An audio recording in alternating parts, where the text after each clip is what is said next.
కూటమి ప్రభుత్వ పాలన రోజురోజుకి మరింత దిగజారుతుందని మాజీ మంత్రి కాకాణి విమర్శించారు. చంద్రబాబు ప్రభుత్వం పిన్నెల్లి సోదరులను అక్రమ కేసులో అన్యాయంగా జైలుకు పంపారని ఆరోపించారు. పిన్నెల్లి సోదరులను ఆధారం లేని కేసులో ఇరికించి చంద్రబాబు ఆనందం పొందుతున్నాడని విమర్శలు చేశారు. పిన్నెల్లి సోదరులు న్యాయస్థానాలపై నమ్మకం ఉంచి ధైర్యంగా న్యాయ పోరాటం చేసేందుకు సిద్ధంగా ఉన్నారని మాజీ మంత్రి కాకాణి అన్నారు. చంద్రబాబు ప్రభుత్వం వైసీపీ నాయకులను జైలుకు పంపడం తప్ప మరేమీ చేయలేదని వైసీపీ నేత కేతిరెడ్డి పెద్దారెడ్డి అన్నారు.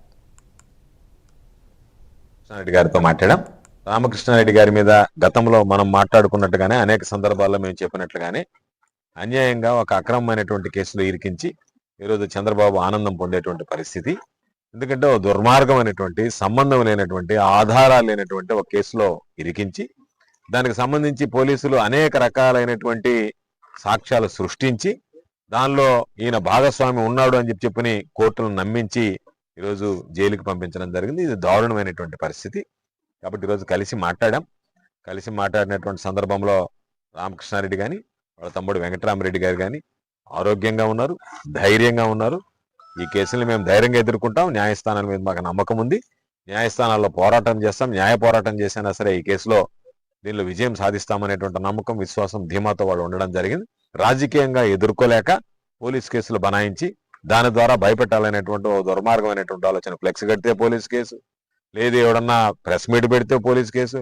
భవిష్యత్తులో వీటికి సంబంధించినటువంటి మూల్యం కూడా చెల్లించుకోవడానికి తెలుగుదేశం పార్టీ శ్రేణులు సిద్ధంగా ఉండాలని చెప్పి ఈ సందర్భంగా నేను తెలియజేస్తూ, కేసులు పెడతాము అని చెప్పేసి ఒక భయంతో పాటు దొంగ కేసులు పెట్టి వాళ్ళను యోధులుగా, లీడర్లుగా చేసి వాళ్ళు ఖచ్చితంగా అంతకు మూడింతలుగా రెట్టింపుతో ఫైట్ చేస్తున్న సందర్భం ఈరోజు ఖచ్చితంగా ఎక్కడైనా చూడండి. పిన్నెల్లి రామకృష్ణారెడ్డి వాళ్ళు కూడా ఈ దీనిలో మళ్ళీ త్వరలోనే బయటకు వస్తారు, బెయిల్ ద్వారా బయటకు వస్తారు.